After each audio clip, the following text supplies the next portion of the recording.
স্থানীয়দের কাছে এটি রাজখাল নামে পরিচিত। একসময় এই খালে মাছ শিকার করতেন এলাকাবাসী।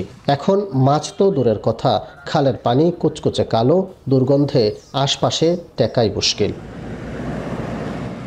স্থানীয়রা জানান, হবিগঞ্জের মাধবপুর উপজেলার হরিতলা এলাকায় ঢাকা সিলেট মহাসড়কের পাশে ভার্টিকোয়ার কোম্পানি, পায়োনিয়ার ডেনিম ও নাহিদ টেক্সটাইল নামে 3টি শিল্প প্রতিষ্ঠান গড়ে উঠেছে। অভিযোগ রয়েছে প্রতিষ্ঠান 3টি তাদের উৎপাদিত অপরিশোধিত বর্জ্য ছেড়ে দেয় রাজখালে। এতে খালের পানি হয়ে উঠেছে বিষাক্ত, দূষিত পানিতে নেমে মারা যাচ্ছে হাঁস, চর্মরোগে আক্রান্ত হচ্ছেন এলাকাবাসী। অনেক সময় দুর্গন্ধ আসে এই খালের পানির দ্বারা।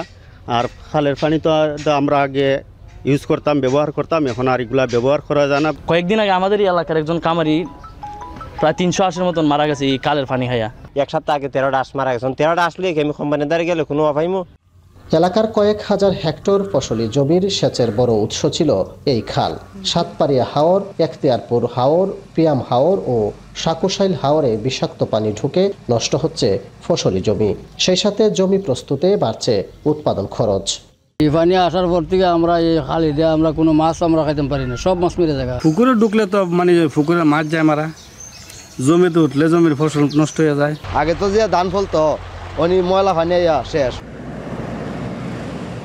এলাকাবাসীর অভিযোগ, দূষণের বিরুদ্ধে প্রতিবাদ করলে কারখানার পক্ষ থেকে নানাভাবে হুমকি দেয়া হয়। প্রতিবেদনের তথ্য সংগ্রহের সময় ঘটনাস্থলে 2 ব্যক্তি উপস্থিত হয়ে নিজেদের রাজনৈতিক পরিচয় দিয়ে কারখানার পক্ষে সাফাই গাওয়ার চেষ্টা করেন।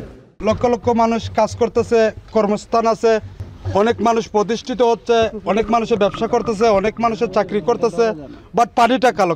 কালো পানি তো সমস্যা নাই, কারণ এই পানিটা জমিনে যদি উঠে উর্বর হয় জমির।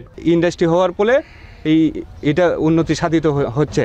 সুতরাং আপনারা যে সমস্ত পরিকল্পনা বা এই কর্মকাণ্ড করতেছেন, আমি মনে করতেছি যে বাংলাদেশকে পিছিয়ে নেওয়ার জন্যে। রাজখাল ও আশপাশের এলাকা পরিদর্শন করে ধরিত্রী রক্ষায় আমরা ও খোয়াই রিভার ওয়াটার কিপারের নেতৃবৃন্দ জানান, দূষণ বন্ধে সামাজিক আন্দোলনের পাশাপাশি আইনগত ব্যবস্থা নেওয়া হবে। এখানকার মানুষ আগামী দিনে ক্যান্সারে আক্রান্ত হবে। এগুলিতে ক্রোমিয়াম আছে, ক্যাডমিয়াম আছে, এগুলি কার্সিনোজেনিক। এখানকার গবাদি পশু মারা যাচ্ছে, হাঁস মুরগি মারা যাচ্ছে। আপনারা দেখলেন এখানকার কৃষকের ফলন নাই, ধান খেতে কোনো ফসল হয় না এখানকার পানি দিলে।